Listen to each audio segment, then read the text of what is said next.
నమస్తే. తెలంగాణలో ఉన్నటువంటి 17 లోక్సభ స్థానాల్లో కరీంనగర్ ఒక లోక్సభ స్థానం. ఇక్కడ నుంచి భారతీయ జనతా పార్టీ రాష్ట్ర అధ్యక్షుడిగా పనిచేసినటువంటి బండి సంజయ్ ప్రాతినిధ్యం వహిస్తున్నారు.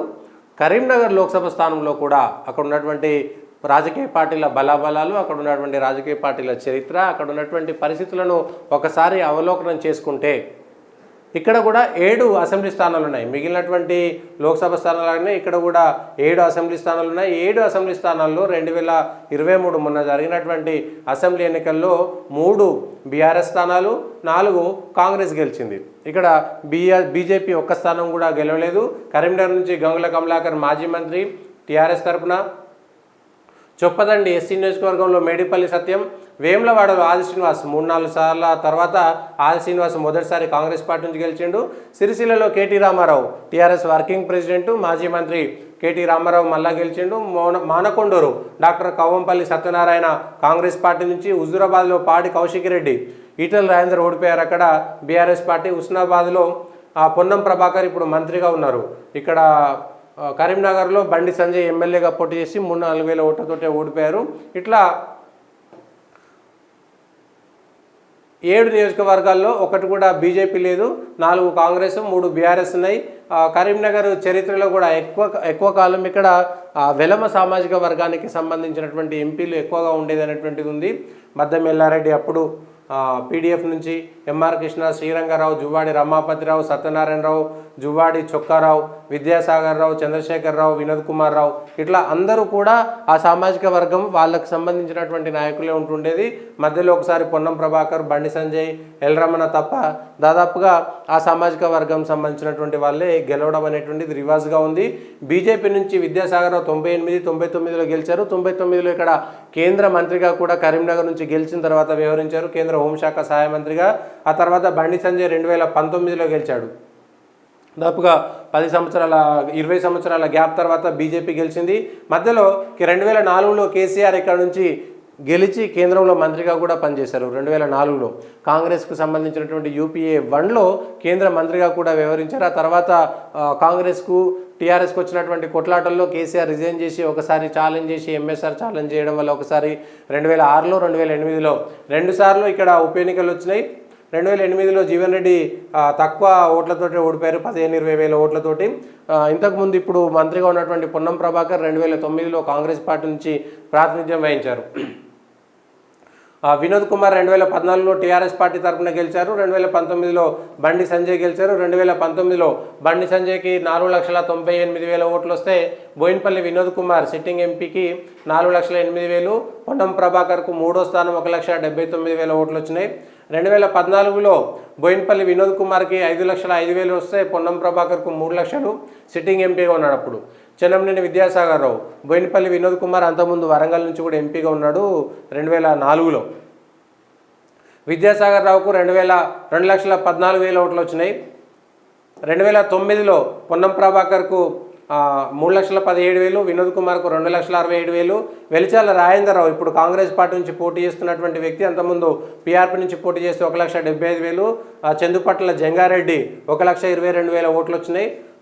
కరీంనగర్లో 2006 బై ఎలక్షన్స్లో కేసీఆర్ గెలిచిండు, ఆ జీవన్ రెడ్డి ఓడిపోయిండు, ఎల్ రమణ, బీజేపీ అన్నీ కూడా తక్కువ ఓట్లు వచ్చినాయి. 2004లో కేసీఆర్ ప్రాతినిధ్యం వహిస్తే 4,51,000 కేసీఆర్ వస్తే విద్యాసాగర్ రావుకు 3,20,000 ఓట్లు వచ్చినాయి. అంటే 98 నుంచి కూడా ముందు నుంచి కూడా కరీంనగర్లో భారతీయ జనతా పార్టీకి ఓటింగ్ పర్సెంట్ ఉంది. అంతకుముందు 98లో సొంతంగా గెలిచింది, 99లో టీడీపీలో పొత్తులో గెలిచింది, 2004లో తర్వాత ఓడిపోయింది. కానీ బీజేపీకి మొదటి నుంచి కూడా కొంత పట్టు ఉన్నది, ఓటింగ్ పర్సెంటేజ్ ఉన్నటువంటి నియోజకవర్గంగా కరీంనగర్ ఉంది. 2019లో కూడా బండి సంజయ్ అనూహ్యంగా గెలిచి కేసీఆర్ గెలిచినటువంటి ఏరియాలో, కరీంనగర్లో టీఆర్ఎస్ బలంగా ఉన్నటువంటి ఏరియాలో బండి సంజయ్ గెలవడం అనేటువంటిది కూడా ఒక సంచలనమైంది. కేసీఆర్ ఇక్కడే హిందుగాళ్ళు బొందుగాళ్ళు అనేటువంటి మాట మాట్లాడడంతో ఒక్కసారిగా టర్న్ అయిపోయింది. నెరెళ్లకు సంబంధించినటువంటి అంశం కూడా బాగా ప్రభావం చూపించింది. ఇప్పుడు కూడా బీజేపీ నుంచి బండి సంజయ్, బీఆర్ఎస్ నుంచి వినోద్ కుమార్, కాంగ్రెస్ నుంచి పొన్నం ప్రభాకర్ ప్లేస్లో వెలిచాల రాజేందర్రావు ఇంతకుముందు పీఆర్పీ నుంచి పోటీ చేశారు. వాళ్ళ ఫ్యామిలీ కూడా కాంగ్రెస్ ఫ్యామిలీ, వెలిచాల ఫ్యామిలీ. వెలిచాల రాజేందర్రావు కాంగ్రెస్ నుంచి చివరి వరకు కూడా అభ్యర్థిని ప్రకటించలేదు. ఇక అభ్యర్థుల బలాబలాలు చూస్తే సిట్టింగ్ ఎంపీగా ఉన్నటువంటి బండి సంజయ్కి కొంత మోడీ గాలి, సహజంగా ఉండేటువంటి మోడీ గాలి ఆయన అధికారంలో ఉండడము, ఆ రాష్ట్ర అధ్యక్షుడిగా చేయడము, కేసీఆర్ ఓటమిలో ఆయన చేసే అధ్యక్షుడిగా ఉన్నప్పుడు చేసినటువంటి పాదయాత్రలు కూడా బాగా ఉపయోగపడ్డాయి అనేటువంటిది ఒకటి. మొన్న కేవలం 3,000 ఓట్లతోటి ఓడిపోయినటువంటి అభ్యర్థిగా కూడా ఉన్నాడు. రాష్ట్ర అధ్యక్షుడిగా పనిచేసినటువంటి అనుభవం ఉన్నటువంటి వ్యక్తి. కేంద్రంలో మోడీ గాలి వస్తుంది అనేటువంటి అంశంలో కూడా భారతీయ జనతా పార్టీకి బండి సంజయ్కి వ్యక్తిగతమైనటువంటి చరిష్మా కూడా ఉండడము, రాష్ట్ర వ్యాప్తంగా పేరుండడం కూడా ఆయన కలిసి వచ్చేటువంటి అంశము.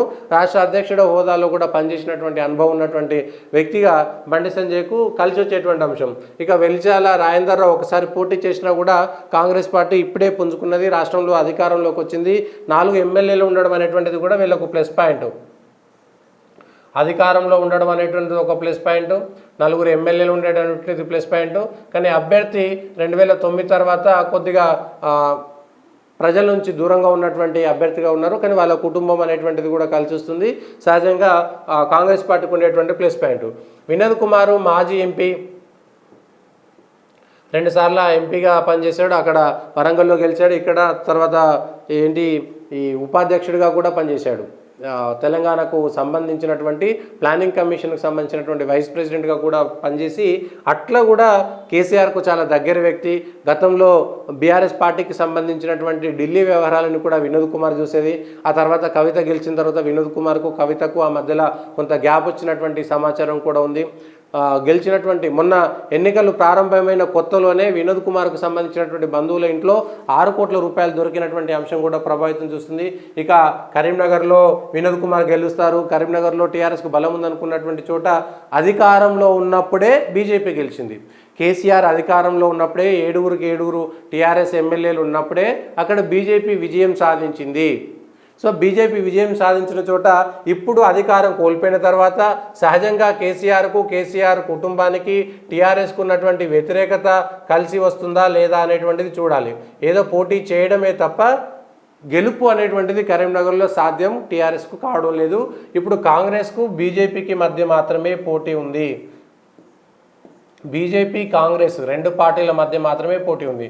కాంగ్రెస్లో కూడా అభ్యర్థి అనేటువంటిది బండి సంజయ్కి కొంత పోటీ ఇచ్చేటువంటి అభ్యర్థి కాకపోతే అధికారంలో ఉన్నటువంటి అభ్యర్థిగా అధికార పార్టీ, అధికార బలము, మిగిలినటువంటి కూడా కాంగ్రెస్ పార్టీకి కలిసి వచ్చేటువంటి అంశాలు.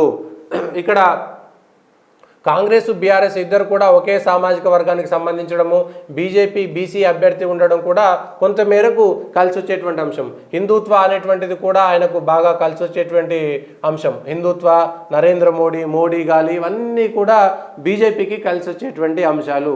ఓవరాల్గా ఈ కరీంనగర్ సెగ్మెంట్లో బీజేపీ కాంగ్రెస్ మధ్య పోటీ ఉంటుంది. కాంగ్రెస్ కష్టపడి అదృష్టం తిరిగి వస్తే తప్ప బీజేపీని ఓడించలేదు. 2వ స్థానంలో మాత్రం కాంగ్రెస్ ఉంటుంది. కరీంనగర్లో మరోసారి బండి సంజయ్ గెలవడానికే అవకాశాలు ఎక్కువగా ఉన్నాయి. బీజేపీకి ఎక్కువ శాతం ఓటింగ్ వచ్చే విధంగా, అందులో ఎమ్మెల్యేగా ఓడిపోవడం కూడా కొంత సింపతి గెయిన్ అయ్యేటువంటి అవకాశం కూడా ఉన్నది.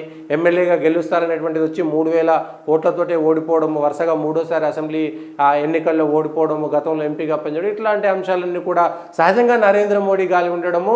ఆయన రాష్ట్ర స్థాయి నాయకుడు, జాతీయ ప్రధాన కార్యదర్శిగా ముందు ఏమీ లేనప్పుడే గెలిచినటువంటి అభ్యర్థిగా ఉండి ఇప్పుడు కొంత తన బలాన్ని కూడా పెంచుకున్నటువంటి దశలో కరీంనగర్లో బీజేపీ కాంగ్రెస్ మధ్యన పోటీలో బీజేపీ విజయ అవకాశాలు చాలా ఎక్కువగా ఉన్నాయనేటువంటిది స్పష్టంగా కనబడుతున్నది. ఇది కరీంనగర్ లోక్సభకు సంబంధించినటువంటి బలాబలాలు.